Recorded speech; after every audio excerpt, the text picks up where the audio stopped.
Lindström, and then we have the senior specialist of the Finnish Association of Firefighters on this topic, Saku Satulainen. Is that correct? Okay. Saku Satulainen, mental fire fit program within Finland. The floor is yours.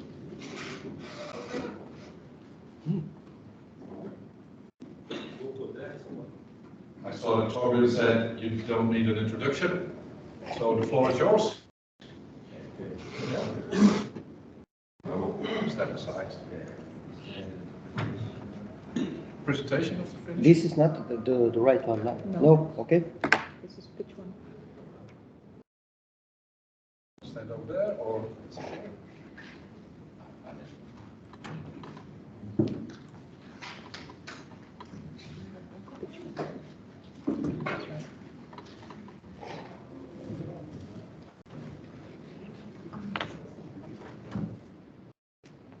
Few seconds. yeah.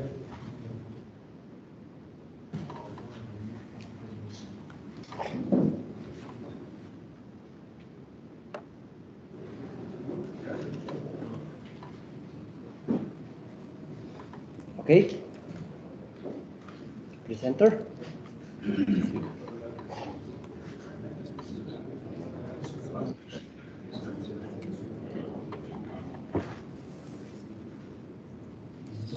Okay, now it's good. Okay. I'm Saku Satulainen. So I'm from the Finnish Association of Fire Officers, and we are not advocacy organization. We are our main thing is to develop fire and rescue sector on training and education, share knowledge. Different kinds of projects from Europe. And I have been in rescue stations in Finland 14 years as a firefighter and paramedic before I started to go. Can you be a little bit closer so we can hear you? Okay. I have a bit flu, so. Other side.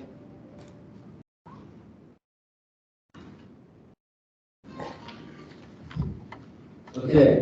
In this mental fire fit project, there was 3 of them, and it goes 4.5 years.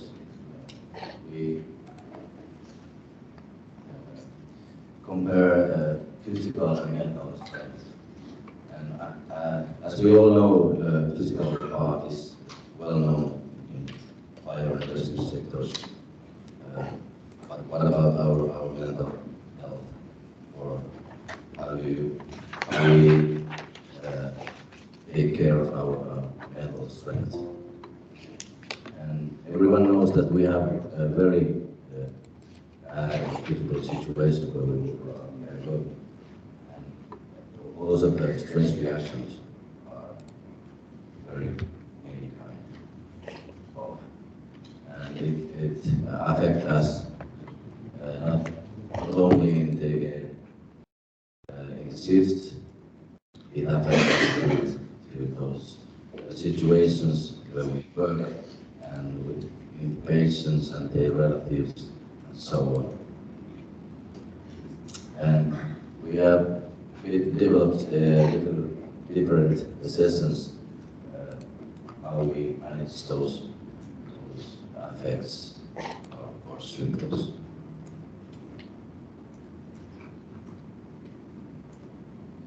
And what we gives to all these 21 rescue sectors is information about stress, mental or complicated stress, and give education, and also we did cooperate with all these social crisis emergency services and dispatchers. Computer tools. And then there's always a background for everyone of us. My background is, which affects me, is that my mother has 2 children drowned in the 60s, and my father was alcoholic. So those kind of things affects how do I behave in work or in circumstances where there is alcohol used in practice. So I have a lot of load factors from my childhood. And how do I deal with my emotions? I start to wonder that, and some of them were ghosts, and some of them were ones. But do I have my own strengths, or do they come from my family? Start wondering how do I police to after some bad situations, and there were many of them. And this is quite rare that you speak about those things that affect us, or how is our childhood or youth is their viewing, or is our normal life in these days, is there some serious illness or divorce or some viewing in our children.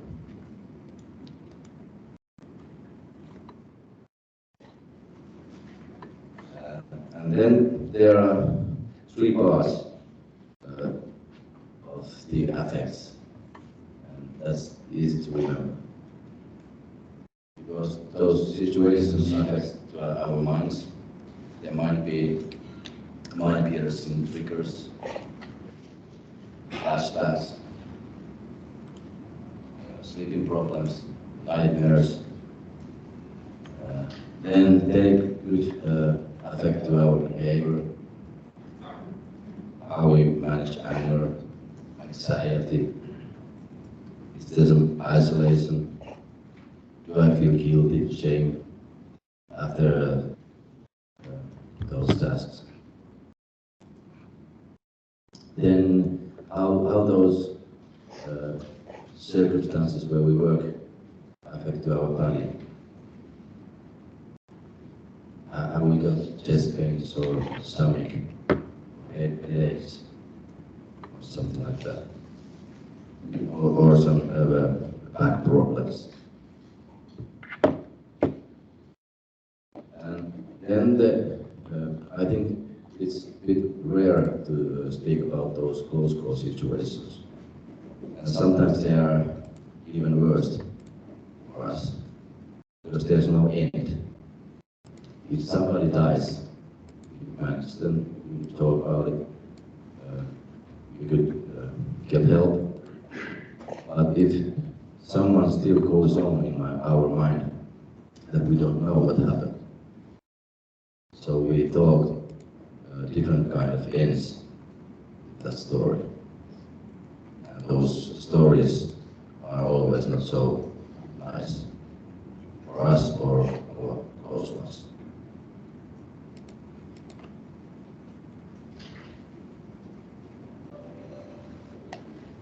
And after those close call situations, there's quite often that no, we don't use, or we don't want, or we don't need any diffusion or something like that. Saku, in or pull not my box. Sorry.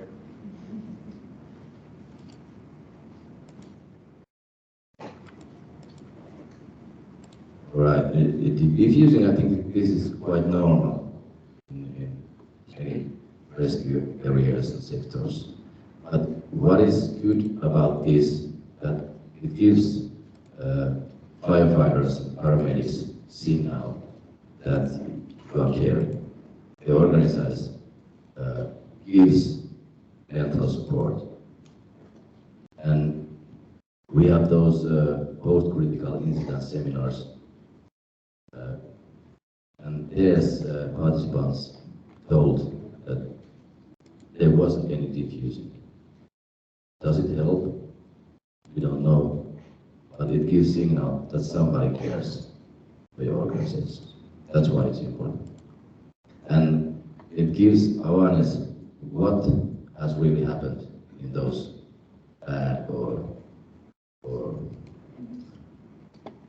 shitty circumstances they have been. And if it's very stressful, you can't look around, you just focus on what you are doing. And then it gives the whole picture of this event when everybody's speaking. And when I educate the diffusing leaders, there's something which comes up always, that the group might goes deeper and deeper the event, and which is very important to pick them up. And then start day again, or go home with the close ones. And then we do some follow-ups also. We call all set messages a few days. But this is, in Finland, this is quite new one. It came from the police department, and it's one-on-one chats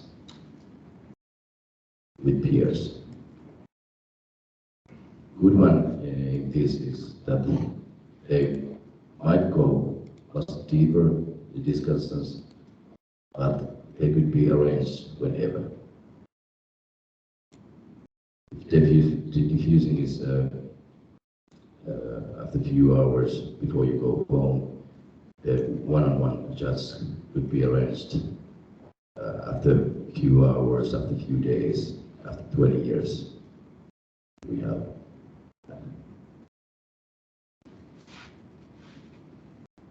And this is actually solution-oriented listening method. Sorry about my English. But the supervisors don't fix any problems. I think we give the light for their path. And if there are very stressful event or cumulative stress, our colleagues don't see their own strengths, so we let little light in there. And so we don't fix the problems, they find their own way to survive. And in Finnish police department, which this has been now 8 years, they have now much lower culture of speaking in whole organizations, and the acknowledge of occupational specialties is much rare.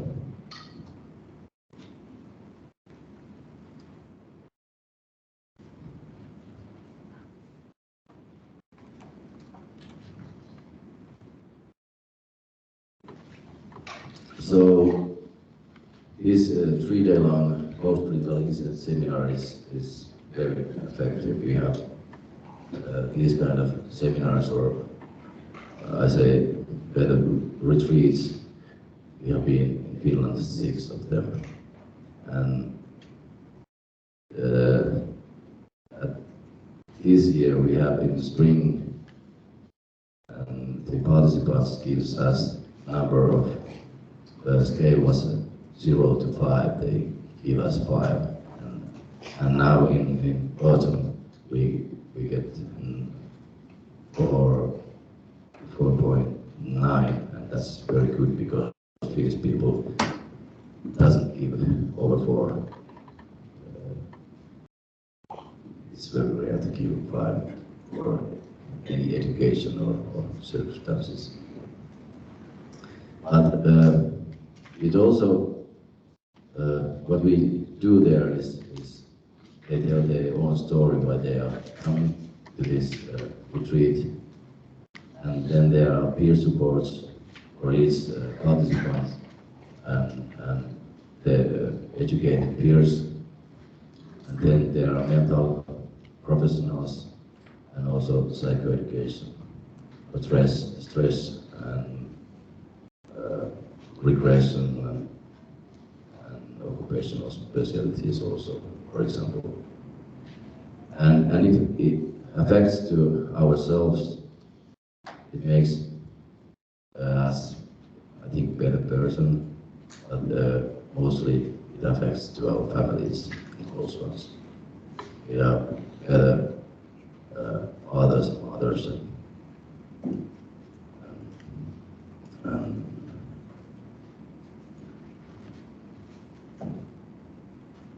would I say, fiancés or something like that. And also it affects to work in the shifts, in the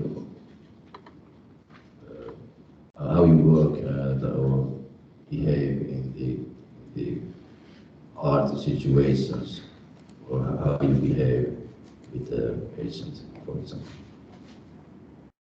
You get known that stressful events affects how it affects me or my colleagues.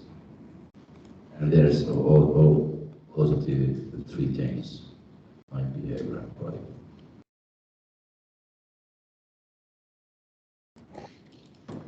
And there's to mention about what two participants tell us. I have done follow-ups after 1 month by email, and after 3 months I call everybody who was involved in these seminars. And we have in rescue and paramedic side we have 18 participants and police have 24. And I like this 18. Actually, dispatchers is also 18 because it's a bit smaller.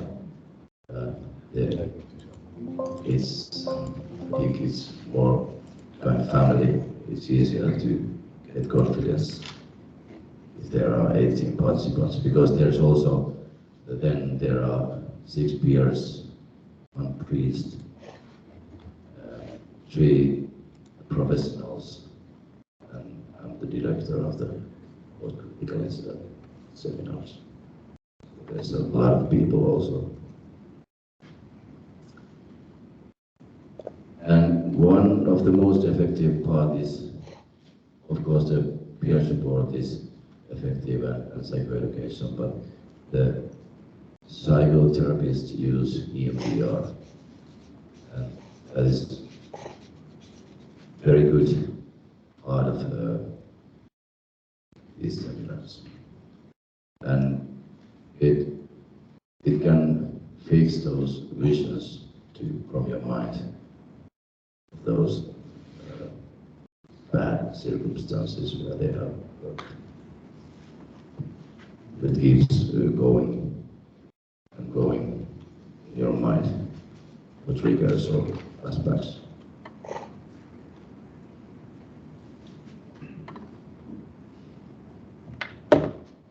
But these are a very, very good way to fix those peaks or cumulative stress from the work or from the everyday life, which affects to our work. And this is will remind what PTSD actually is. It's well known that everybody thought that it's not being able to move on after the traumatic event, but it's much more. And I I think you recognize those symptoms for yourself or the colleagues. And this one is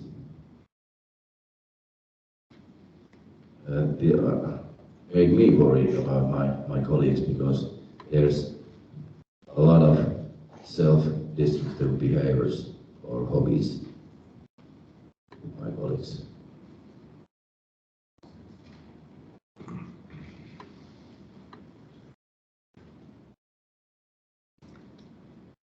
But a little reminder, as when we need to get worried, these are normal symptoms after some bad situation or when we have stress. But if this goes on, that we are seeking explanation, we get short-tempered, for example, at home, to our close ones, our children. Then comes what if those. There's a lot of ifs and buts. And if we have some flashbacks, it could be images, or it could be some that we are here, some sound or screaming, or smell smoke or something like that. And then the stimulations, how we behave.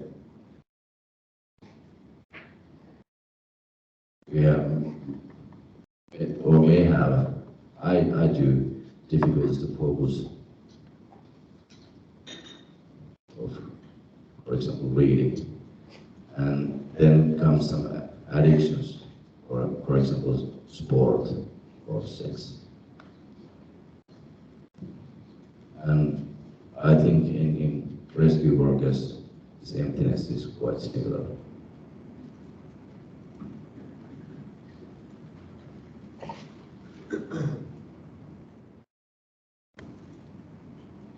So that is that.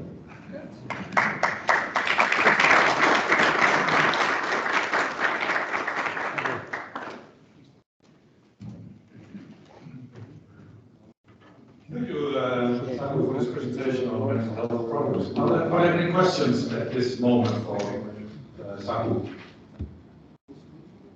No questions? Well, at the end of the day, we have the breakout session, and then we discuss this kind of innovations.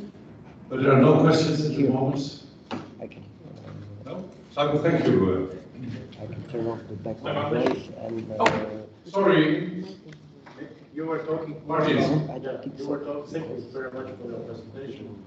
You were talking more about maybe tragic events where firefighters participate. But do you experience maybe necessary help for the head of the fire stations, or which are dealing with different issues to ensure operation of the fire station? Sometimes I saw on the slides sleeping problems due to these facts. If you think every time about these issues in the service and something like this, have you had some experience in this? Yes, yeah, we have, and for example, here in post-critical incident seminars, there's also these ways, very much cumulative stress. It doesn't come for one. So they can also be somehow fixed. It's not so easy. And then find some strengths and paths.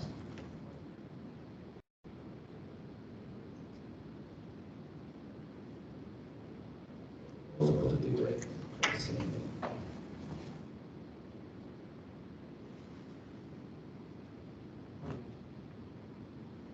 And in Finland, police has had about 30.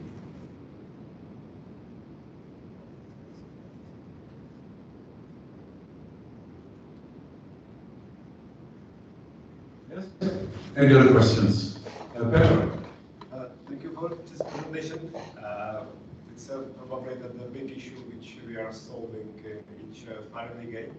That do have something like a system for the testing of the new recruits if they join the fire brigade for their like a psychological resistance or for some prediction for this kind of specific works.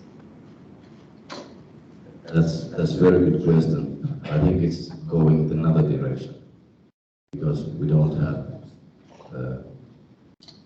so much employees, so we need to get in the fire brigade almost everyone who have something, a physical strength. So I think that's in the future, that's a huge problem, those mental tests. Yeah, perhaps it's a good question to discuss in the breakup session afterwards. Any other questions? No? Saku, thank you. We have a small present for your presentation. Wait a minute.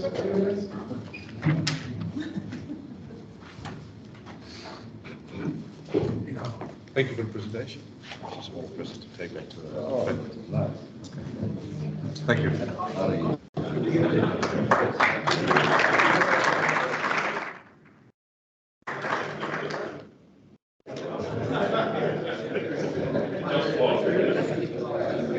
It's by the way, it's empty.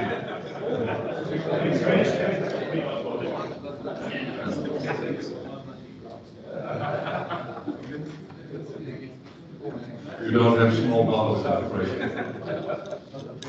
Okay, number 2. It's the using of technology to support decision making by Jacob Beston Anderson. He will discuss the application of the artificial intelligence at the emergency dispatch center, live streaming from the 112 calls, live streaming from the scene to enhance decision making capabilities. Jacob, floor is yours. Thank you.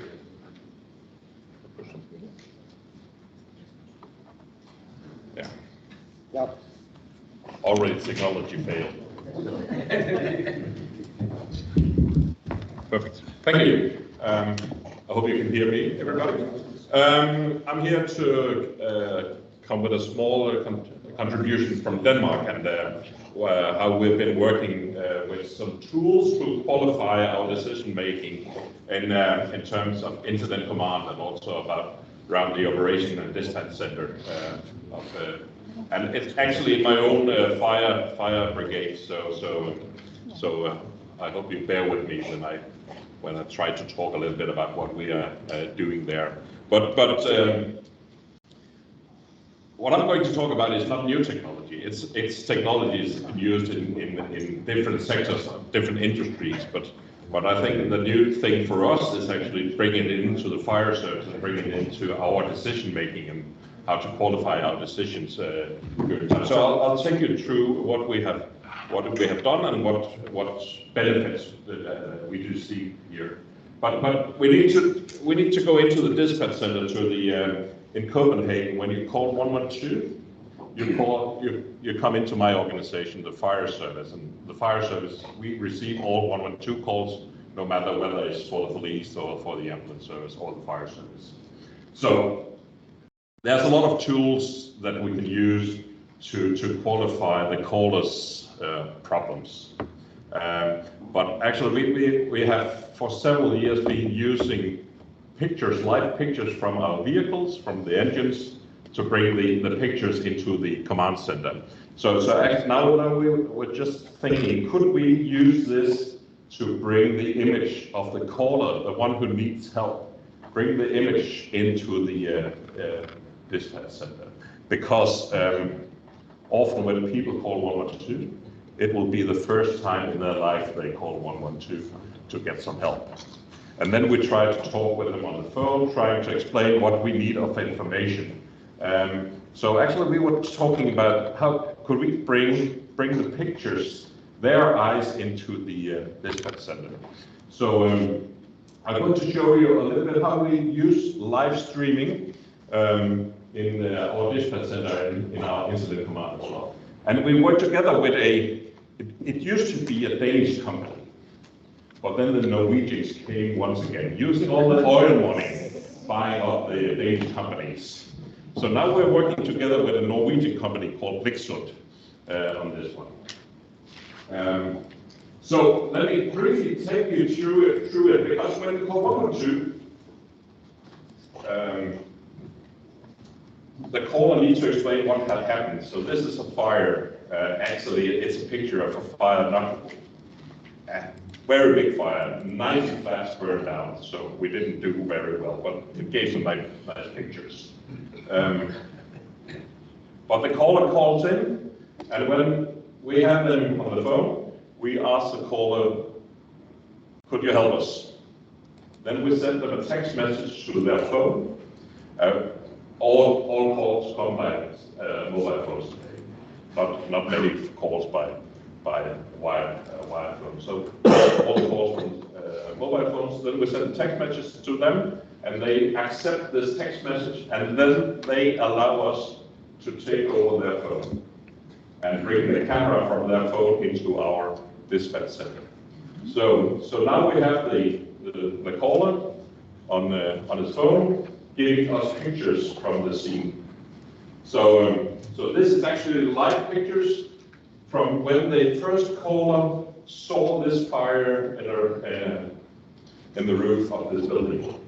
So that gave us a very bright and clear insight on what's happening, instead of the caller was going to explain to us how dense was the smoke, what color, where it's burning, and stuff like that. So now we get the pictures into the dispatch center, and the dispatcher can use these pictures to send the right forces right away. And actually, I don't know if you've seen that on incidents. People are filming constantly, and we had some problems in the beginning because people filming for us was getting some troubles with bystanders saying, why are you filming this incident? So we had to put up text messages. So when you get this text message from us, it says on your phone, I'm filming for the 112. So it's legal for them to film the accident. So this information goes into the dispatch center. They use the information to review the incident, to set up the right force, the right engines. The pictures that are sent from the caller can also be sent out to the engines. So when the engines are going, or the incident command is going, they get the same image in their vehicles as the caller sees. So they are on the way preparing themselves for this incident. So the image up here goes out into the engines, to the commanders, and also to the dispatch center. So that's actually, we found this very useful because one picture says more than 1,000 words. And it prepares ourselves for the incident. We also have cameras installed in each vehicle. So the dispatch center can see when the engines are arriving to the scene. They can see what's going on. Our experience is actually that when you arrive at the scene, if it's a big incident, you don't have time to give the proper feedback or to the command center. So when they have the live pictures from the engines or from the vehicles arriving, they can see what's happening, and they can start making plans for the next moves at the command center. We also use live streaming from our drones on unmanned aerial vehicles. These pictures can also be sent to the command center and also to the incident commander at the scene. So if the dispatch center say, okay, we have a big fire, they send off the drones, the unmanned aerial vehicles right away, so they'll get views on the scene as well. We also use it on, we have some small unmanned ground vehicles, so we can send it to an environment where we won't send firefighters into. That would be an incident that has various materials, so we send in these things also with cameras to bring out pictures from the scene, and also from body cams at the place of the firefighters or incident commands. So we have started using pictures very much to make our decisions instead of talking a lot. Our experience is actually also when you talk a lot on the radio, lots of things get lost in translation between the incident and the command center. So we use pictures a lot for it. And the benefit is actually also when I get a call in the dialogue right now, I can go into the system and also see pictures from the scene, and makes me I'm able to give briefings to the politicians on what's happening based on the pictures I get. I don't have to wait to get a report from the incident command. Let's see if I can show you some of the. I'll just try to do that. This. Next slide. If you just press that one there. That's actually pictures from a fire, where that's the pictures we get into the dispatch center from the caller. If you want the caller to describe this on the phone, it's very difficult. Now you see the pictures from the caller, and you can actually make yourself your own assessment of the situation. And actually, you can have the caller as long as you want. We had an incident where we had the caller filming for 2.5 hours, also during the incident. So we have the documentation of the incident as well, how it is. So you can try to take the next one then.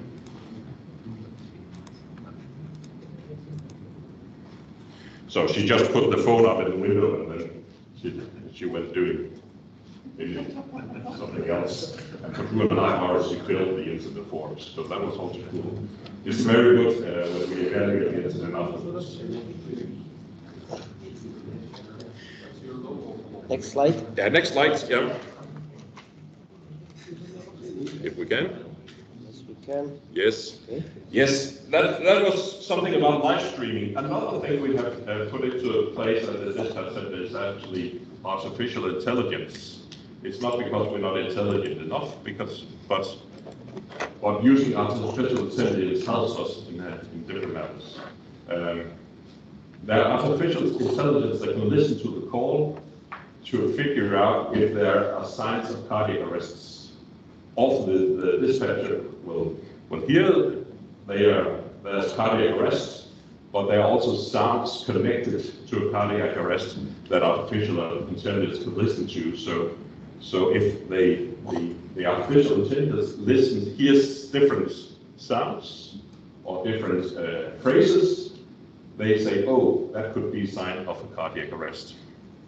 So artificial intelligence listens to our calls, but the one thing about artificial intelligence I would like to talk to you about here is actually using artificial intelligence to make all background noises disappear.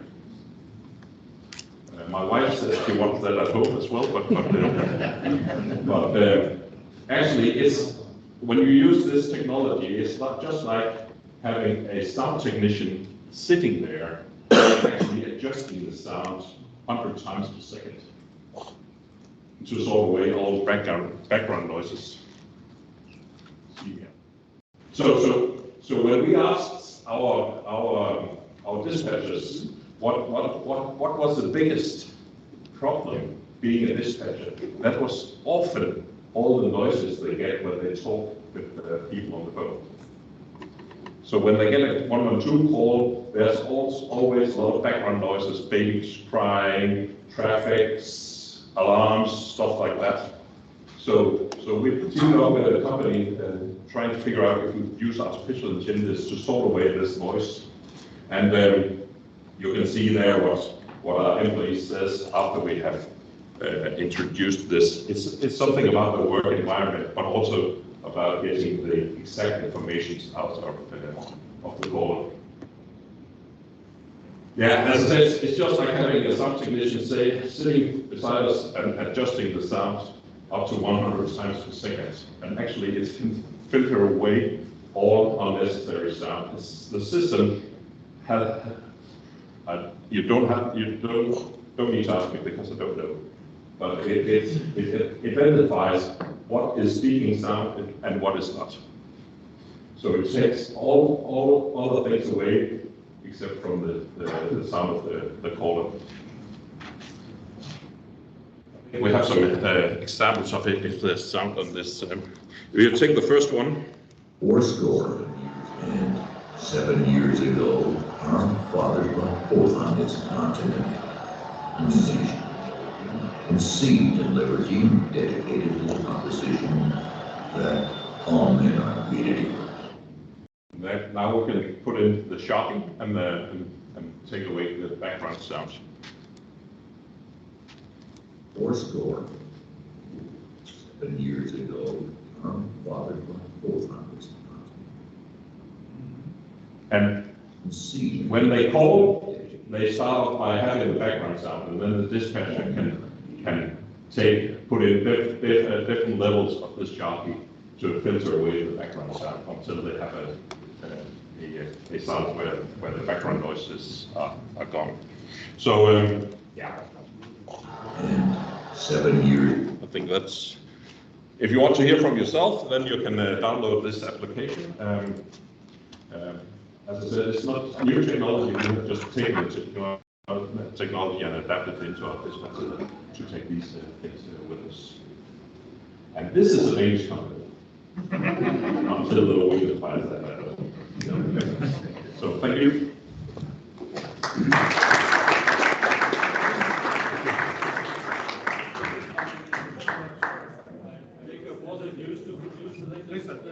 Thank you, Jacob, for this insight. And now we have some questions. I see questions, a lot of questions. We start at the back. I just wanted to ask Jacob if it's used to isolate people's sound, you know? 20 minutes or something, not it's Yeah, it's exactly the same thing.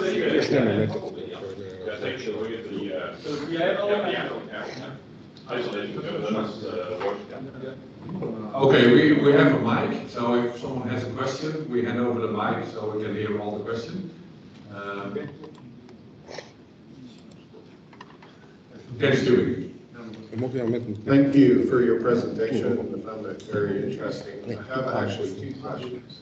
The first question, the streaming of the video, is that in North America we are moving forward with something called next generation 911, which is meant to have primary service answering points or 911 call taking centers get that streaming information and send it to the front end provider. Is that the technology that you're talking about? Yeah.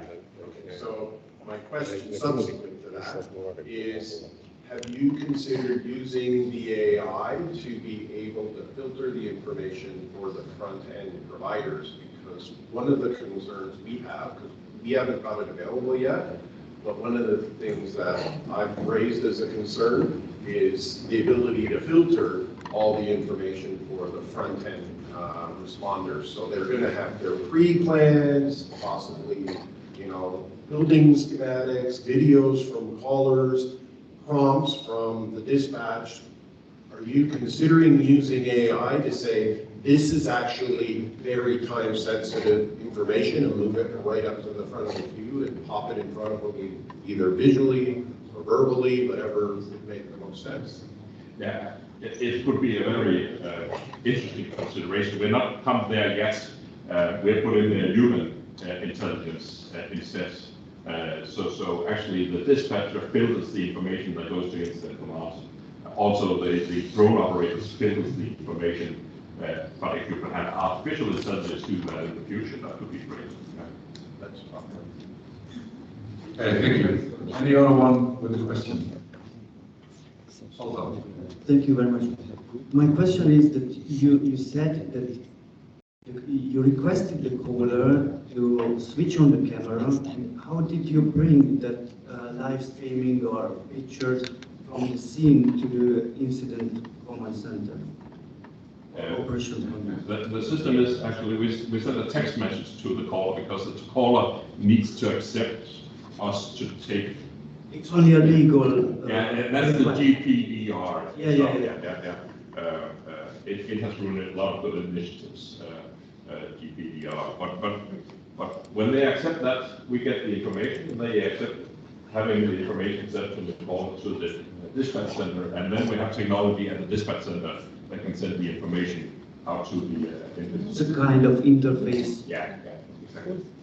And, when you are having this picture in the operations control center, you mean that the dispatcher can evaluate the situation, send more units to the scene? Isn't it confusing for the incident commander that there will be too many units, and when he's on the scene, these two decisions cannot be the same?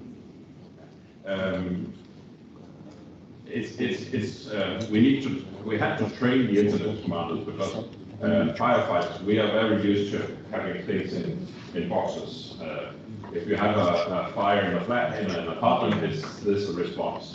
But if we need to be more efficient as a fire service, we need to have the opportunity to send various response to various incidents. So what we do is actually, if we have a big, if the dispatcher says this is going to be huge, then they send the normal response directly to the scene, and then they send the other units en route and make them come to a gathering point or a meeting point close to the incident. So when the request comes from the incident commander, the resources are already in place besides the normal response as well. Do you have any collection of experiences of such incidents where you use this technology and this procedure? And, on the part of the dispatch center and the operational unit? Yeah, we evaluate all big incidents, so that's a part of the evaluation. So we have that experience. But in Danish. Thank you. Thank you.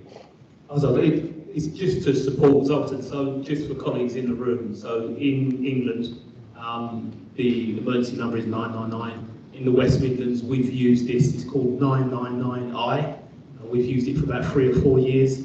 So absolutely fantastic, and it answers Zoltan's questions.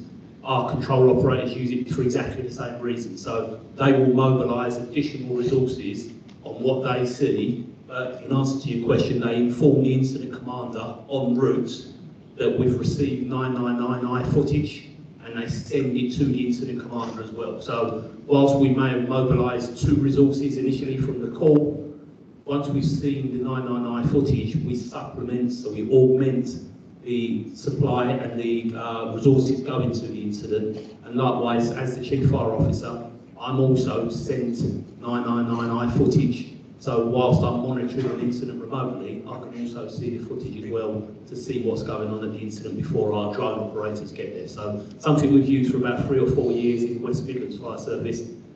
Quite a few UK fire services are now adopting it, but absolutely support the presentation because it's something that we absolutely promote and has been really, really beneficial to our overall strategic awareness of the incident, but also it's helped incident commanders and our fire control operators understand exactly what's going on at the scene. So just wanted to support that presentation. And I would say it goes the other way around as well, because they can also downgrade the incident. That's, from my point of view, that's one of the great benefits as well. Because if you have a caller saying there's coming smoke out of a window, they are, in old times, they would send a lot of resources going to a fire in an apartment, but using the pictures, they can say, okay, that's nothing serious, we just send one engine. So it works both ways. And we have three from our engines, I think the last 8-9 years. But now the technology is so good, and we have broken the GPDR rules, the EU rules. So that's also one of the benefits of not being part of the EU. Thank you. I foresee a nice presentation in Birmingham next year. We have a question from Norway. Over you at the hand. It's a reflection on the takeover, the innovations from Denmark to Norway. Just to follow up the question from my colleague from Canada, it's the ongoing project launched now. So for search and rescue, we are using artificial intelligence to analyze the pictures from helicopters, planes, and drones to affect the search and rescue operations, and do give really positive results to finding people behind trees or when the AI analyzes the data instead of your own eyes. Thank you, Jacob. I foresee a nice discussion in the breakout session because a lot of countries are working on the same issues of AI, and perhaps there's some collaboration on that topic on the European level in advance. Thank you. Pitch number 3. It's I will invite Mario Sarkovic from Croatia. Mario will present the Sylvanus project, providing an ecological, sustainable and climate-resistant platform for forest management. The focus is on preventing, combating vegetation fires through innovating capabilities. The floor is yours, Mario. Thank you very much. Good evening to everybody. I'm Mario Sarkovic from the Croatian Firefighting Association. For the last 15 years, I have been implementing or leading or part of at least 30 projects of the Croatian Firefighting Association in terms of local, national, or international projects, not only EU projects. I would say in the beginning that this is a big effort for each organization because a new project means something new.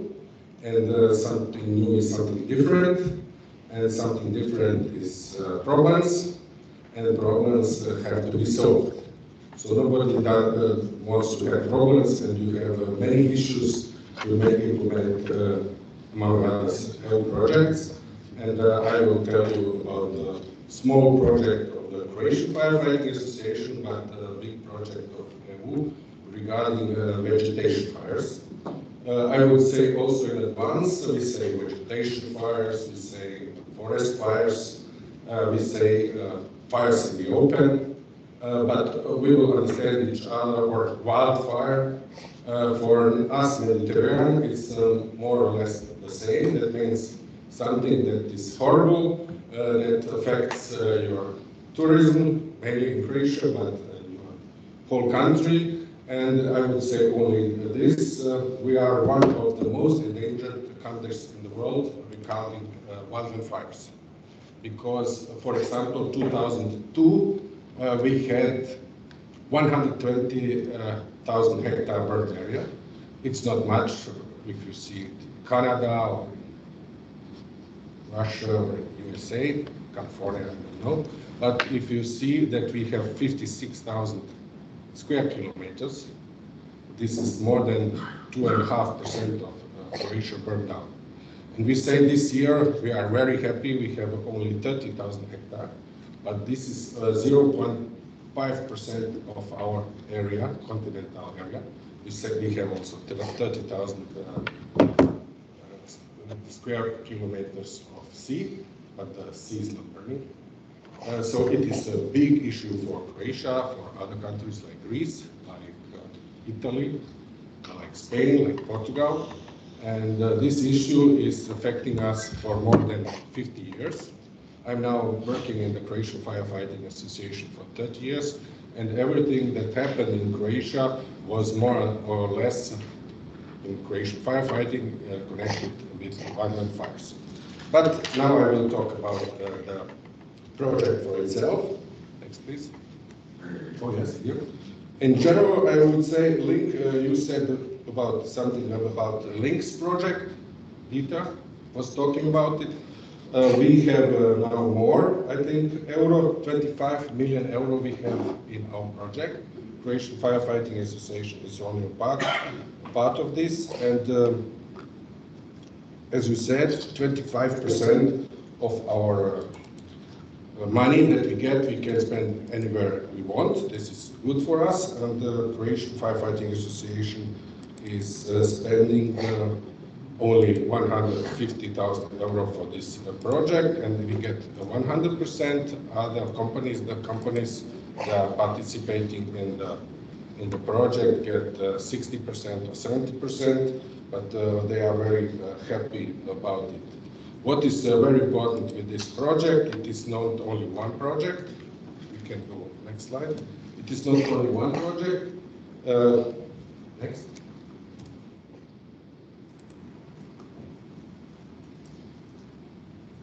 Yes. It is not only one project in Croatia. We have 49 project partners.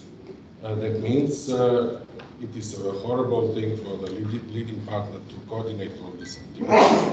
And also what the EU did, they also, for this announcement, they chose three projects at the same size to work on these items. It means how prevent, suppress, and leading with the recovery of the forest fires. So it is a very big project, and if you see 25 million x3, this is 75 million euro. Plus you have another project that is coordinating these three projects. So that means EU is really keen on it and is investing enormous amount of money, but this enormous amount of money deals with Green Deal. You know, Green Deal EU, it is very important, and it is very important. Climate change and innovation is very important, and they try to engage mostly companies that they invest for new ideas, new technologies, and that Europe is leader in these terms. But to be leader in Europe, you have to see how it works in the whole world. So we have partners from Brazil, we have partners from Indonesia, we have partners from Australia, and also all of these, when we make these invitations and innovations, we have projects not only in EU partners, but also in Indonesia and in Brazil, to see how we can go on a world level, because climate change doesn't affect only EU, it affects the whole world. So you see, it is a big importance put to this problem. And what is also very important, we as Croatian Firefighting Association are leader of one pilot. Please, next.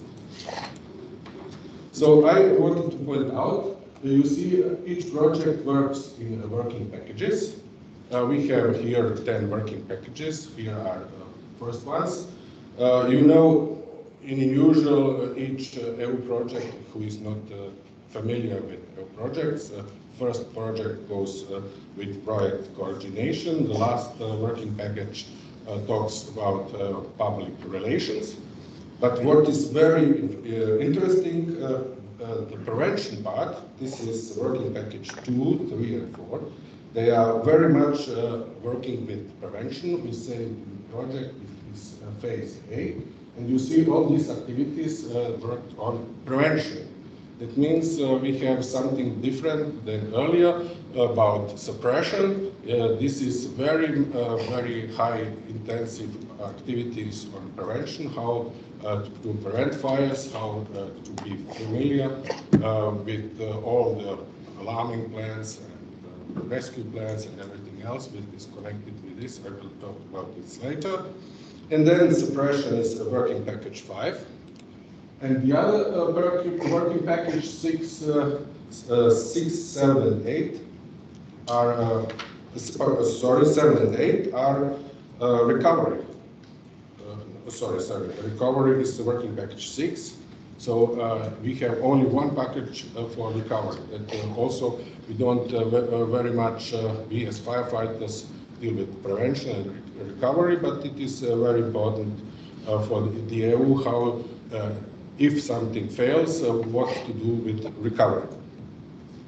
And then the working packages 7 and 8 talk about policies, and many policies. We have thousands of policies everywhere, all from the forests, from the national or local part, and all of this is integrated on this platform, and they have tried with data processing how to manage that you get some deliverables that can you use in the future. And as I said, the working package 10 is then for public relations, and it is also very strong.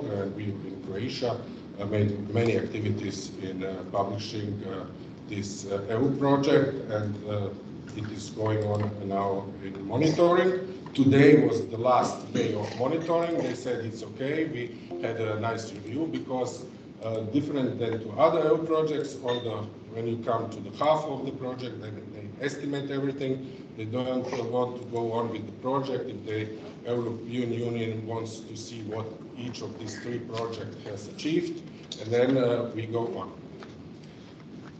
And what is then the deliverables? Next, please, for the end user, yes. Deliverables for us, the firefighters, is very important citizen engagement program in forest protection. That means public relations. We are very strong in public relations, but how we can be reinforced. Something very familiar to you for Forward Command Center, but they will make unique, we will make through the Silvanus project a unique Forward Command Center that everybody can use. We are very interested because we had till now, till the end of this year, we have to make all the 12 projects, pilots in these 12 pilots in 11 countries. And after we will calibrate it, the innovations, then we begin with new pilots again. Probably not in all these countries, but joined in some countries. We are not really aware how we do it. We will, on the next assembly, we will coordinate it, how we do it. And the Croatian Firefighting Association is very, very interested in these following things that I will say in short. We have an integrated plan of emergency services. Everybody has some plans, everybody has fire protection plans, everybody has firefighting plans, and we will see how a unique emergency and rescue plan should look like, and we would like to implement it in a pilot or several pilots to see how it works. Also, we will make emergency application to recognizing and determining plant cover. It is very important to us. It is also connected with this fire risk index. So usually we use the Canadian fire risk index, and now this project says now we have to see about the history of fires, about tourism in your countries, about new people, I don't know, immigrants, migrants, or anybody else. We want to calibrate also fire risk index and see how it will adapt to our spreading and suppression models. So this is also very interesting, and we will see if it works.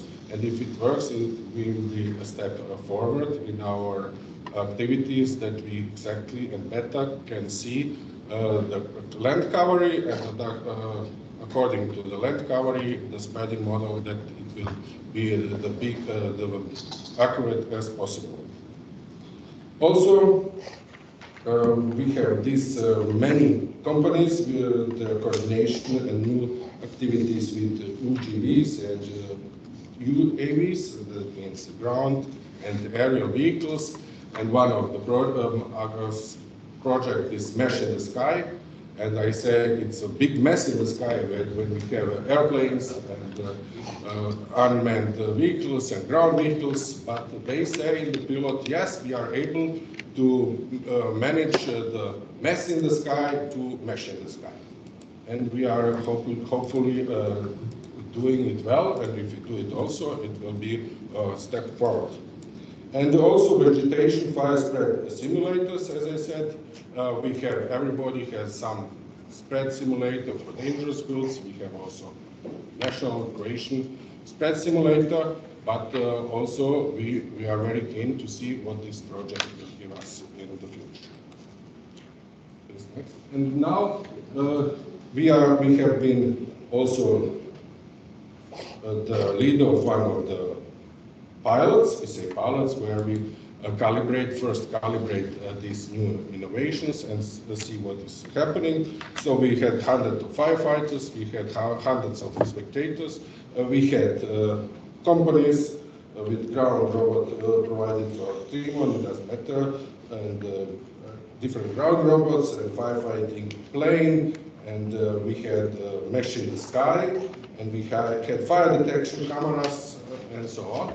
And we wanted to integrate everything, and it was not very easy, and we showed what we can, and we are very keen on it, on the next pilots next year, how it will develop. For example, I will say something what, among others, we are working in this project. From each country, we are sending ground and soil examples to Indonesia from ground from 1 year after fire, from 2 years after fire, and 3 years after fire, and they analyze how wildland fires affect the ground and if they really affect the ground.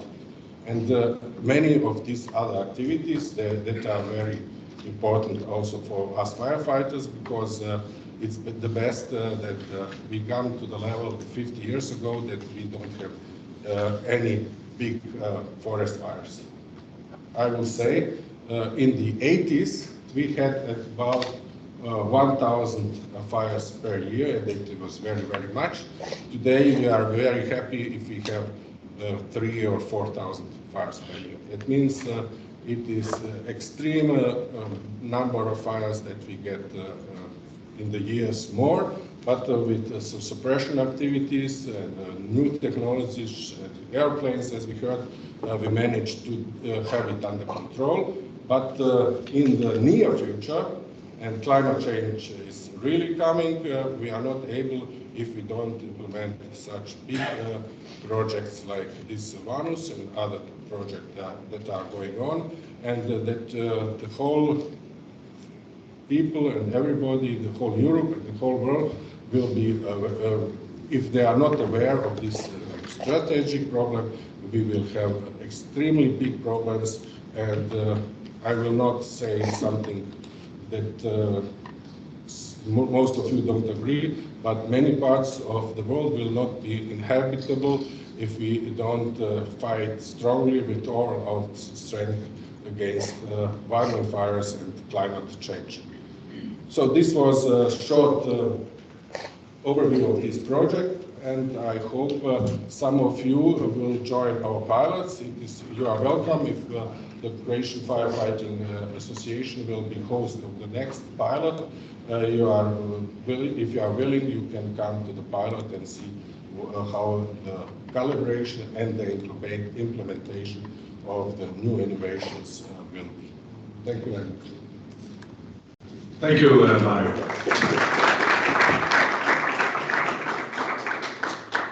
Now there's time for some questions. I have one in the back. Rita? Let's see a hand of Finland. Thanks, Mario. Just one comment. There has been you showed the end product. The first line was the terminology.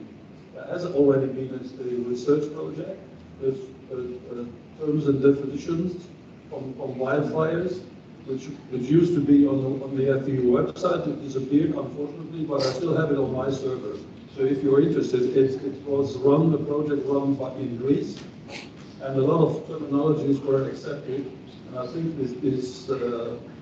the data are also available in all the languages of the Mediterranean countries, which I at the moment do not have, but when I see what partners you have from Brazil and so on, so they will be, probably you can retrieve it from there, but the data are already available, so we can discuss on a private basis.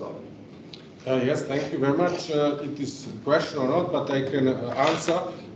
We have also two big books, two EU projects about terminology, and we send them. But as I said, it is a platform. So we put everything that we have, all the projects, everything, all libraries, everything we put on the platform as one, and then we collect them. So it is not that we are making a new library.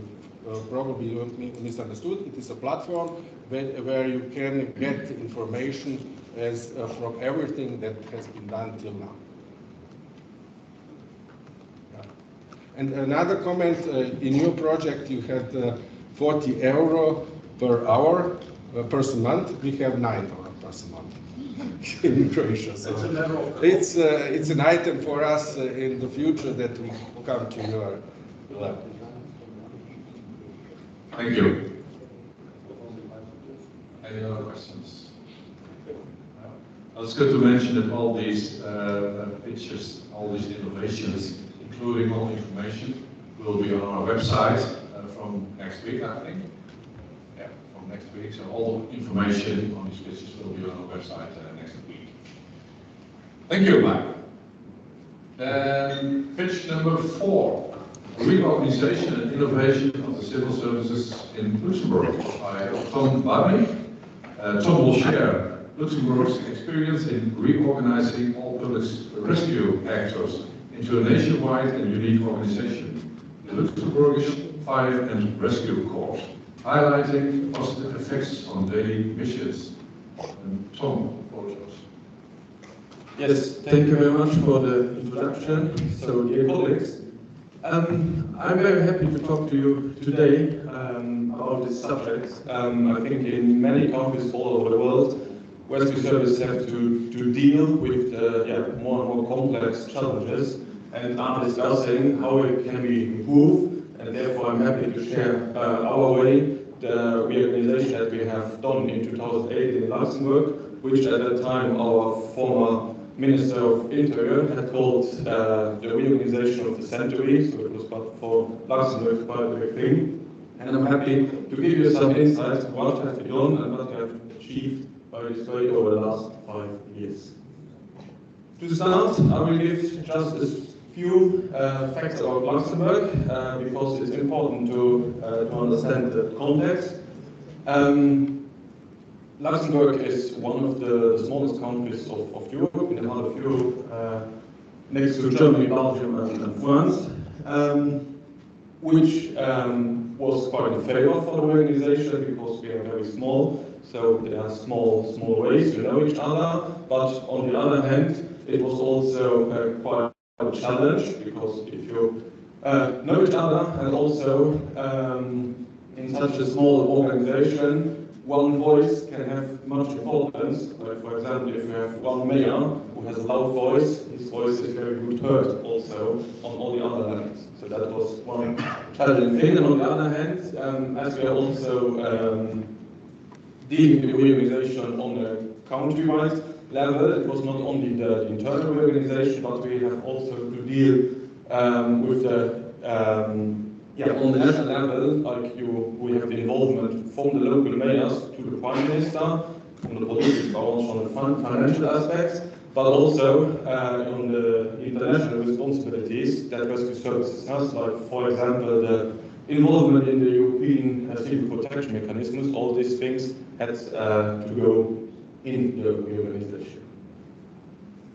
The rescue services in Luxembourg before 2018 were organized by five big different actors. So on one side, the civil protection, where at that time 24 rescue centers with the ambulances and the civil protection. We had the municipalities with over 100 fire stations.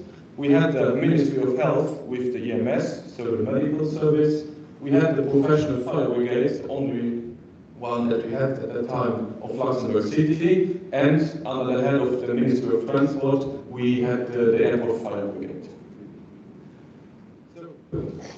As you saw on the slide before, that was one of the biggest challenges. So it was not only that the world is changing, different interventions get more and more complex, but also on the internal organization, it was at the time difficult, like I think you know it from your own countries, if you have a lot of actors, even if they are all public, they have normally the same objectives and the same interests for the population, but that's not always true. So if you have different ministries, maybe from different parties, you have the municipalities, you have ministries and so on, that was for us a big deal to implement new regulations, new techniques and so on, because you always had to deal with a lot of actors.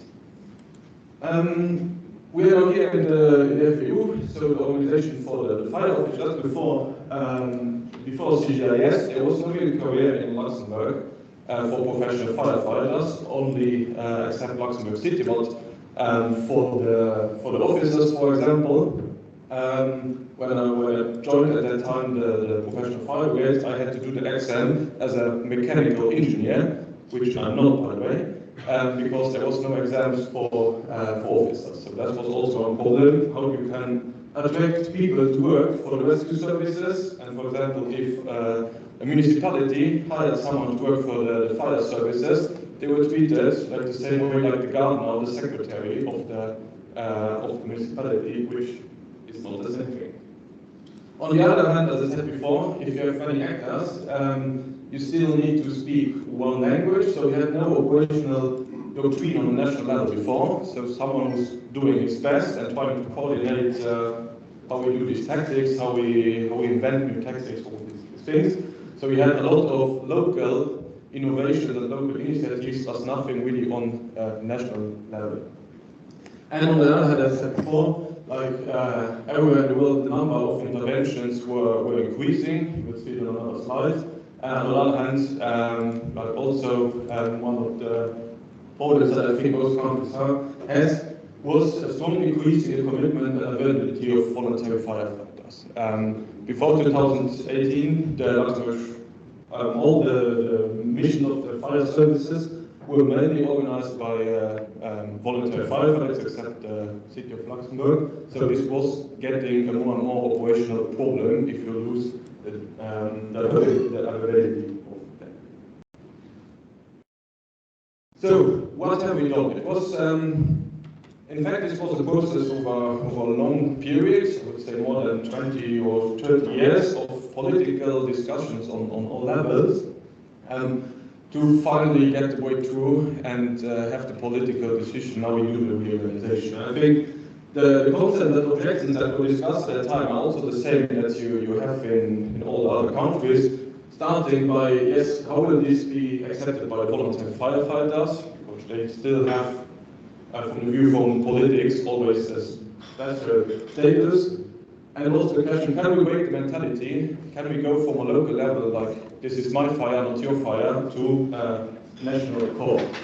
On the other hand, as we were employing more and more professional fires, it was a big discussion, okay, how can we build up this cohesion and these synergies between the two worlds? They have different statuses, but they have the same mission. On the other hand, of course, as I said, the political concerns, as it was on all levels, so maybe also from all the municipalities were involved. So there were a lot of discussion, what will be the role of the mayor after the reorganization, what will be his power of decision, what are his responsibilities. So there were years going on to discuss this. And of course, everywhere, what will be the financial aspects? Do we have to pay more, or can we also be more synergies on that? So there were discussions for years, and then finally, on 2015, it became more concrete with the first proposition for a new law, which was finally accepted in 2018 and resulted in the creation of the Luxembourg Fire and Rescue Corps, so one organization which now unites all public actors that are active in civil protections and rescue services.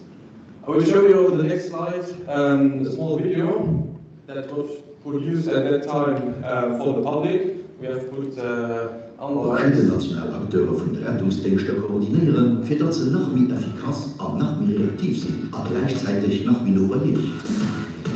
Aufsichtskorps aus den Gemeinden, die Idee von der Protektion Zivil, die alle beiden hauptsächlich aus freiwilligen Ordnung bestehen, der medizinische Notdienst ZAMU, Berufsbranche von der Stadt Letztenburg, und Branche vom Flughafen, die rekrutiert, verbinden nur zusammen der CGDIS. Der CGDIS, der Programme Medical d'Astronomie et de Secours.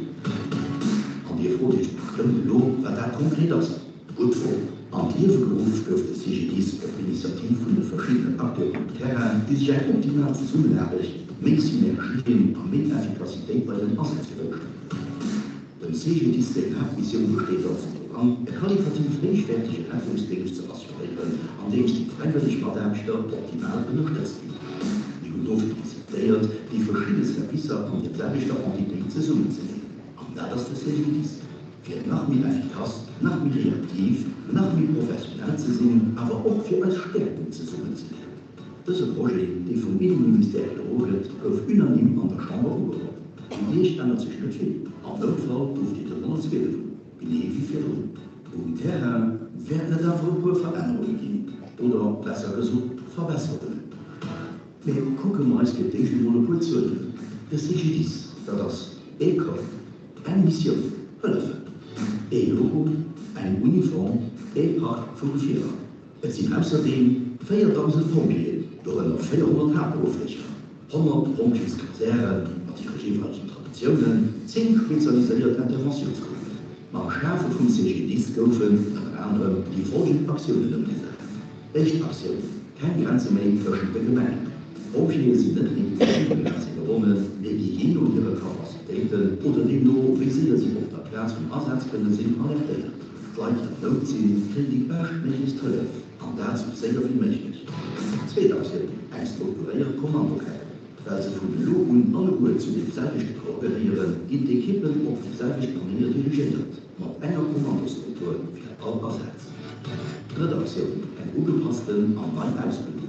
Die Ausbildung für die Freiwilligen und den hauptberuflichen Pompiers von CGDIS als eine von den größten Herausforderungen von dieser Reform. Der Institut National de Formation de Secours, INFS, also auch am CGDIS integriert.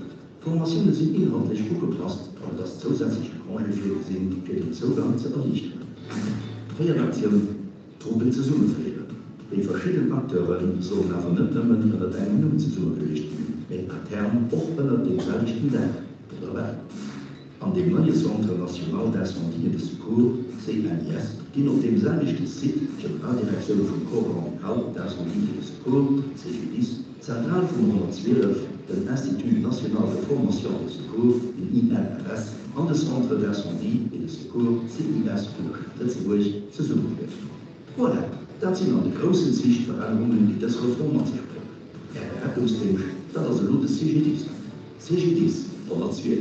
ECOR, eine Nummer für mehr Effektivität und mehr Reaktivität. Falsches Ziel. Mehr Informationen von der Ort. cgdis.lu.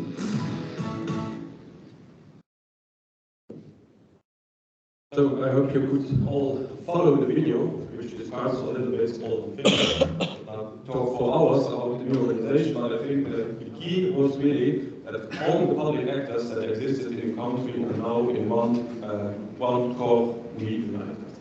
Now we are 2023, 5 years later, we just celebrated our 5 years anniversary, and we just give some key facts, what we have achieved over that time, what have changed and what has brought this new reorganization. Starting with the idea to build one national core, so we moved closer together, which was beginning, you saw it in the video, with one unique command structure. Before, every municipality was responsible for their own. Now we have one national structure from the Director General to every firefighter. This was quite a big change, and that was one of the biggest concerns. Will this be accepted? Because for this, the day when CGDIS was founded in 2018, the 1st of July, at midnight, we changed the system. So it was quite a risk. One day later, we had one of the biggest fires of the last years. It worked. We even sent firefighters for reinforcement from the north of the country to the south to reinforce the empty fire station, something that 2 days before would have been impossible. It was accepted. So that was really 2 days after the creation. We did this way, and it was accepted. It was really quite a surprise, but it showed us, okay, the firefighters were ready for this change. And we achieved this by implementing the training and operational framework and getting the same rules for the voluntary and professional firefighters.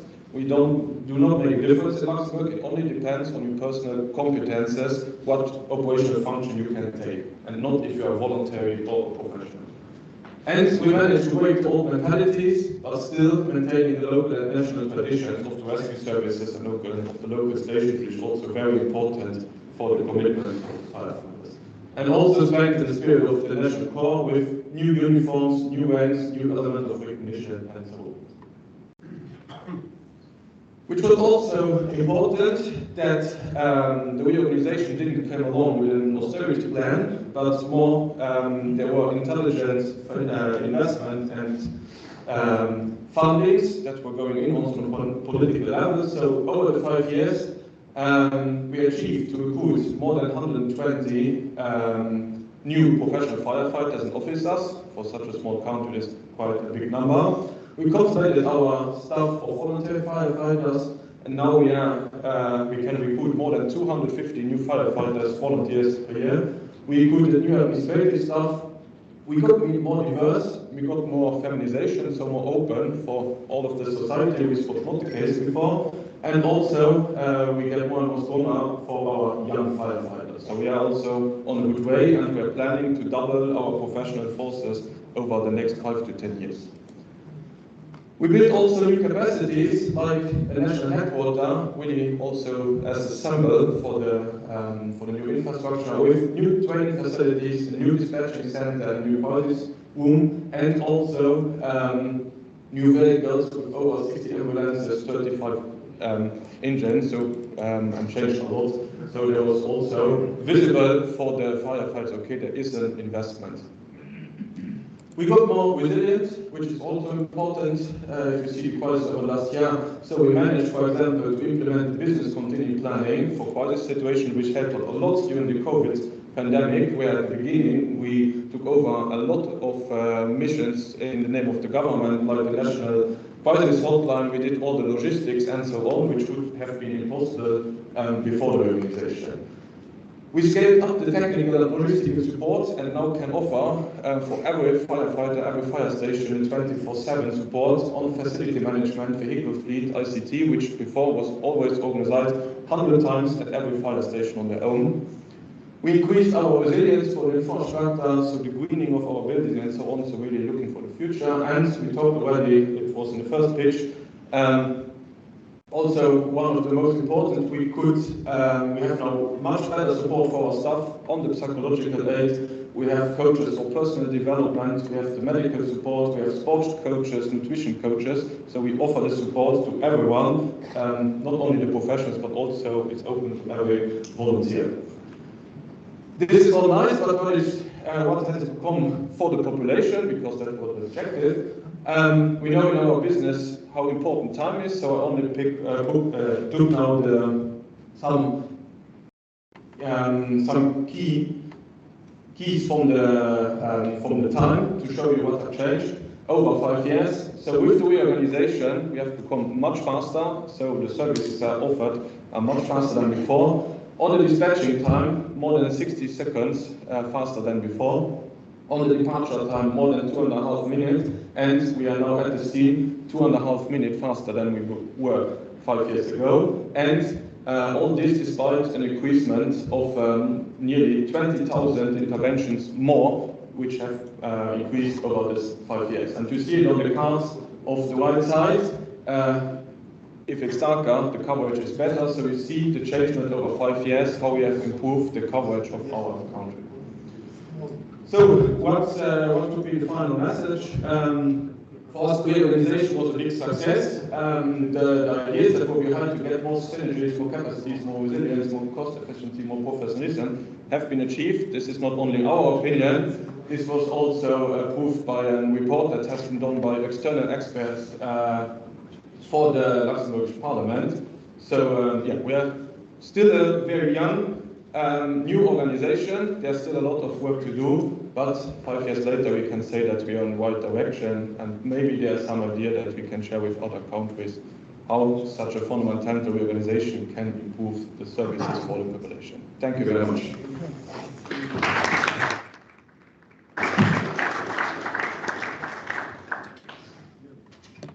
Thank you, Tom. It's an impressive realization. Are there any questions on this organizational innovation? Martin. I saw one term. Thank you for this presentation. I saw one term, there was an operational volunteer firefighter. Is there a specific meaning of this term? I mean, what is the difference between volunteer firefighter or operational volunteer firefighter? Or is the same? Yeah, for us the volunteers include also like the young firefighters and the veterans, and we have like logistical support staff that doesn't go in intervention, but yeah, most of them are operational that go in intervention, so maybe the term was not the best. The goal is to get as many operational volunteer firefighters that go, yes, on fires, on the ambulance, all that things. Any other questions? Hold on, Hungary. Just you put the mayor on one of the slides, and I'm interested in what has happened to the rights of the mayor after this restructuring. In fact, nothing, because he still has the responsibilities on for his municipality. What changed as before, it was his own service. Now the service is provided by CGIS, and he can give the orders. So if you have an intervention on local level, it is still the local mayor who is responsible on the political level for this. For this intervention. So in fact, there's not that much has changed. It was difficult for them to understand because, so we organized it, but really the role, and we working hard on it to keep a very, very close link with the mayors on the local levels because we need municipalities for that. So it's quite the same. I don't know if you know the French service, the French organization. So our organization was much inspired of them, so it's quite the same role of the mayors in France. You have kind of a board of mayors now? Are the mayors together in a board? Yeah, I wasn't going into the details, but the whole organization is commanded by one board with half representatives from different ministries, like before the Ministry of Health, Ministry of Transport, Ministry of Interior, and half of it are elected politicians from the municipalities. So that we have half the state side and half the municipality side. Who's chairing? Sorry? Who's chairing the board? It changes 3 years, someone from the municipality side, 3, and then 3 years, someone from the state side, and then again 3 years. So to be as fair as possible, and this is also, I mentioned, but also on a financial level, the whole structure is paid nearly half from the state side and half from the municipalities. Sebastian, you talked about new vehicles. Does it mean that they replaced older ones, or does it mean that they were additional ones? Both of them. We were very lucky that we could take over at the time of the reorganization a quite modern and big vehicle fleet, because before every municipality was buying all the trucks for all the risks they had. So there was a synergy. So if I have an industry facility, I'm buying a big leather truck, for example. So before we had a lot of them, which was of course not very cost efficiency. That was another advantage that we had at the beginning, very modern fleets, and now we can, over the next 15 to 20 years, replace them and complete it with strategic vehicles that are missing. Because that was also a problem before. Everyone was only thinking about his only municipality, so there was no incentive to buy vehicles that only need once in a country, so they were not existing. We had for local risk, we have too much, but for the national risk, they were missing, and that's now what we are trying to standardize over the next years. Thank you, Tom. Any other questions? No? Okay, then we have a coffee break until 3.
If this guy has done his speech, then we have the breakout sheet.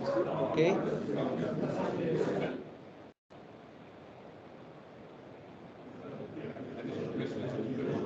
Breakout session. This one. Okay. And 6A, nothing. That's that was it. Okay. We continue with Dennis and then the breakout. Breakout slide is also recording on Teams, or we are finished with this presentation. Then it could be finished. After Dennis. Teams go on because we want to know the record. That slide doesn't have Okay. but it should be here, so they have to move the book out. Okay, that's not a problem. Because I'm recording the session, so it will be a very, very heavy video.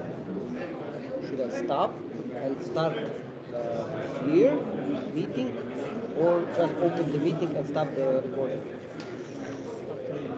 Okay.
No. The problem was in his voice. Because it was too deep, and that was the problem for microphone, for technology, because the microphone, the camera didn't hear what he was saying. He was too slow. Yes. The Finnish people, they are too slow. Finnish people. Yes. I wanted to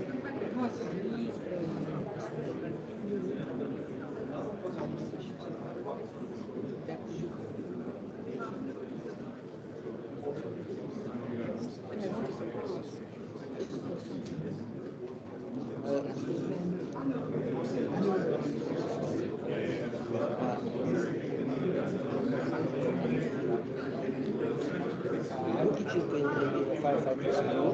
I'm a lecturer, instructor for technical high school. It's not easy to stand up in front of you. That comes with years, with experience. You must know what you want to say. You must train your presentation. Perhaps the guys that the best firefighter in Finland probably be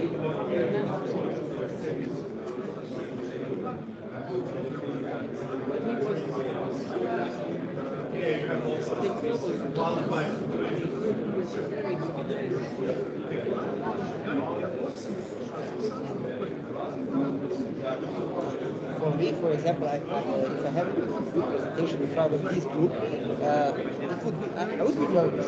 Okay, fire chiefs, fire officers from Europe, it's not easy to stand up in front of those big guys. It's much easier.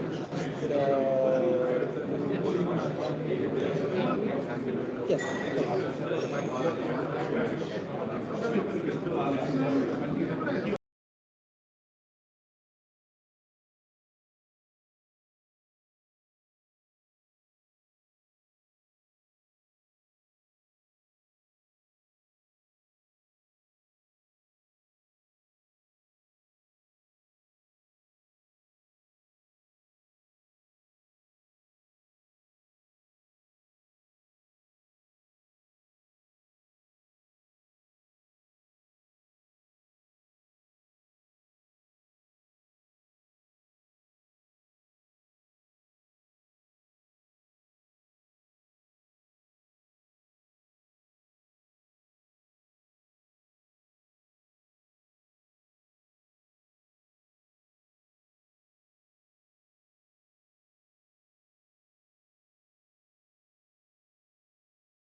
We are continuing the program, and we have now on stage Dennis van Zanden. And Dennis will describe the Dutch Fire Brigade's insight into changing fire behavior and associated risks, leading to organizational and technical innovations for the safety of firefighters. Dennis. Wait a minute. Yes, it's on. Thank you, President. For me, the honor or the incredible honor to do the last speech. So I hope the coffee does its work. But more, I hope that my story interested you. We're going to talk about some insights in the Dutch department. Dear colleagues, in the next 50 minutes, I would like to share some innovative developments within the Dutch fire service. And perhaps, even more importantly, the why behind it. We are often tempted to focus on technical innovation, but using new technology without looking at the way you act is suboptimal and can even be dangerous. However, a different way of acting does not happen automatically. There must be a felt need to let go of familiar procedures and tactics before we look for new ones. Only then we can talk about an organizational innovation. In this pitch, I will take you through the major steps behind our organizational innovations and the technical innovation that thereafter fit in nicely with this. Given the time, I will limit myself to the main points. At the end of this pitch, I will provide you a link to more background information if you may need it. I will start with the reason for re-examining our tactics to fight a fire. I will then briefly discuss the quadrant model. This model provided an answer to look more broadly and differently at the options for fighting a fire. This perspective could then be translated into teaching material. I conclude with some technical innovations that are in line with our new basic firefighting principles. As I mentioned earlier, you need a reason to change your actions. For us, this was the fact that we were experiencing more and more serious fires in the late 90s. The use of other building materials, such as insulation materials, caused fires to behave differently. In industrial buildings, there was a less and less case of a fire in a building and more that of a building on fire. Adjustments to make buildings more sustainable only make fire behavior more unpredictable. This difficult to predict fire behavior resulted in more incidents within our staff. Our game changer was the incident in the Dutch village De Punt, in the industrial building with a large service area and high ceiling. There was a long attack route and our firefighters were surprised by an unexpected fire spread. We lost 3 colleagues that day. Research into this fire was being presented for several fires in our country around the time, provided 2 important insights. 1, fire behavior had really changed due to different construction and the use of other building materials. And 2, our firefighters still did their work in the way they had learned and trained until then, even though the context in which they operated had clearly changed. These 2 insights and subsequent observations and conclusions that you can read on the sheet were the basis, as well as the felt necessity to rethink our firefighting tactics. Actually, translating this reconsideration into acting differently can be seen as an organizational innovation. The quadrant model was developed based on this. There you have it. The quadrant model offers our firefighters a broader perspective from which to act. It comes with a different mindset, from always an inside attack unless to we go for an outside attack unless. The quadrant model is made up out of 2 basic tactics that are combined: the interior or the exterior attack and the offensive or defensive attack.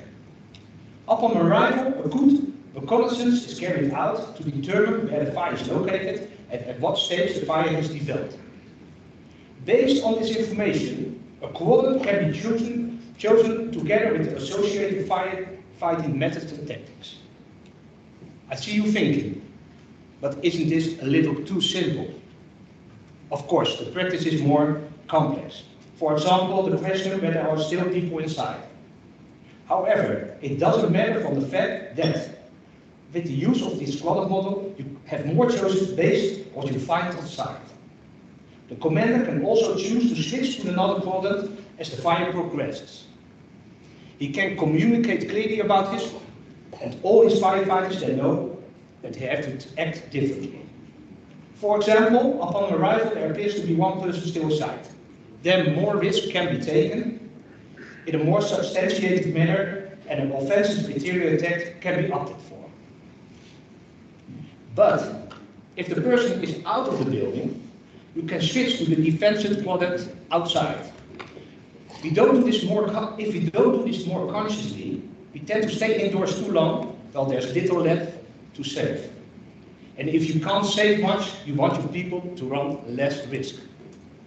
In addition to choosing tactics more consciously, the quadrant updates existing tactics and supplements them with new tactics. These 2 are the defensive interior attack, where you make more conscious use of the fire compartments inside, and the offensive exterior attack, where you locate the fire from the outside and bring water on the fire from the outside. For example, using the COPA system or fog news.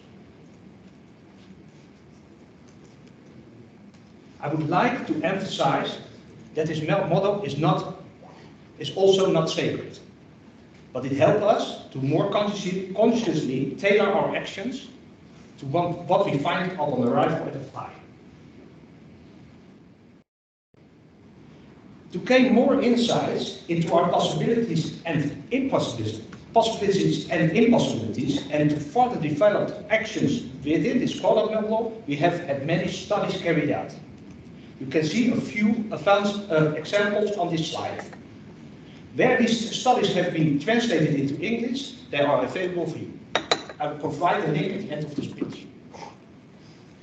We have the assumptions we made regarding fire behavior and the best control techniques examined. The insights obtained from this have contributed to a more realistic picture of what we can and cannot do in firefighting. These insights help our commanders to make more good and safe choices when deploying our firefighters.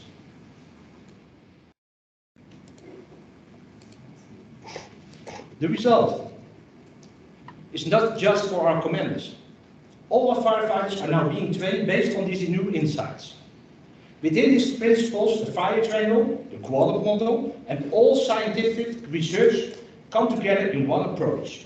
You can see it in a simple summary on this slide.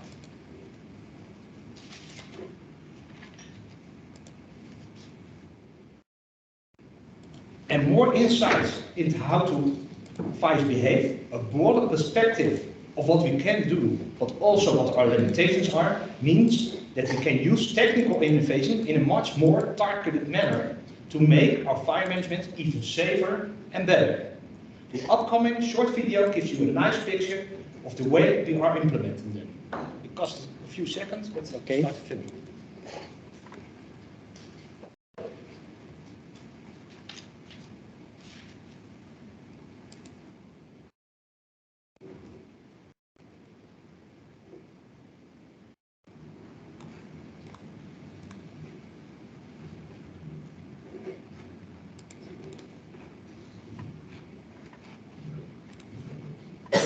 In a changing world, incidents are getting tougher, more dangerous, and more complex. We're finding ourselves having to deal with larger warehouses and taller buildings at our work, for instance. The energy transition means there is an increasing number of ammonia and hydrogen plants too, and more electric cars, which are left parked in ever bigger car parks. Getting an overview of the situation as swiftly as possible is imperative. Team Digital Exploration, TDE, will help you in that regard. We use drones, robots, and smart measuring equipment to provide optimal insight. For example, we can send our reconnaissance robots into a warehouse that contains hazardous substances and use a drone to provide a 360-degree survey of the situation. In the event of an incident at height, we will show you how effective your operation is, and we will deploy our underwater drone if there is a person missing in the water. TDE will ensure that an operation is safer, more effective, and more efficient in such scenarios as risk of structural collapse, wildfires and industrial fires, water-related incidents, and incidents involving hazardous substances. Technology is making working conditions safer and minimizing damage. How do you get the nearest TDE at an incident? Ask the dispatch for TDE or TDE's nationwide advisor, NA-TDE. Keen to find out more?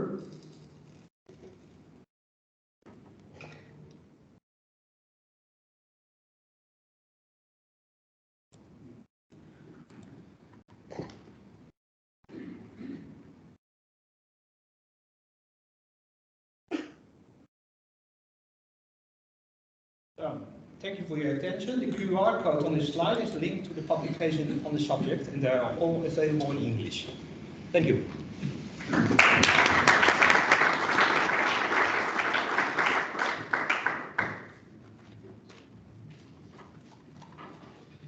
Thank you, Dennis. Any questions for Dennis?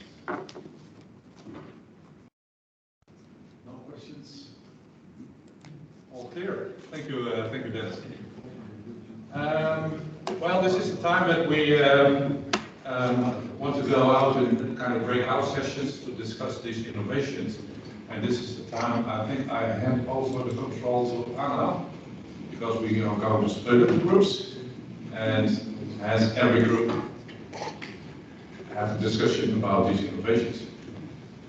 Is it okay, Anna, that you take the lead in this? You surprised me, but okay. I'm flexible. Very flexible. We have put together a few questions that we would like the groups to have in mind while you have the discussions on the innovation that has been presented. This slide will stay up for you to keep looking at. If you change to the next slide, you will see the groups. Ta-da! There is 5 groups and there is surprisingly 5 innovations. So group 1 will discuss innovation number 1, number 2, innovation number 2, and so on. And please make a summary and appoint someone in the group to give a smaller review or presentation about your discussions. There are some paper in the back if you want to write something down. We have, what, 1 hour? Yep, 1 hour. 1 hour, so it's now 3:15, so 4:15, we'd like to have you all back and be ready for presentation. Yes, and in addition to that, team number 1 is the pitch on the mental fire fit program from Finland. Team number 2 is the pitch from Jacob Anderson from Denmark. It's the technology to support decision making. And team number 3 is the Sylvanus project on wildfires from Croatia. And number 4 is the pitch on the reorganization and innovation of the civil services in Luxembourg by Tom Barney. And team number 5 will discuss the insight leading to innovation within the fire department by Dennis van Santen. And we will say, you know, find somewhere, space or a room, not all in the bar, please, to discuss for 1 hour these innovations with the questions, like back on the sheet. And we will ask you to have 1 person in each group who will do a very short summary on your discussion in the group. Very short summary of a few minutes afterwards. So we have 5 summaries from all the pitches, and then we put it together and try to get it on our site to exchange all this knowledge. Is that clear? No problem? Good luck. These are the questions. Perhaps the groups. Everyone made a picture of this one.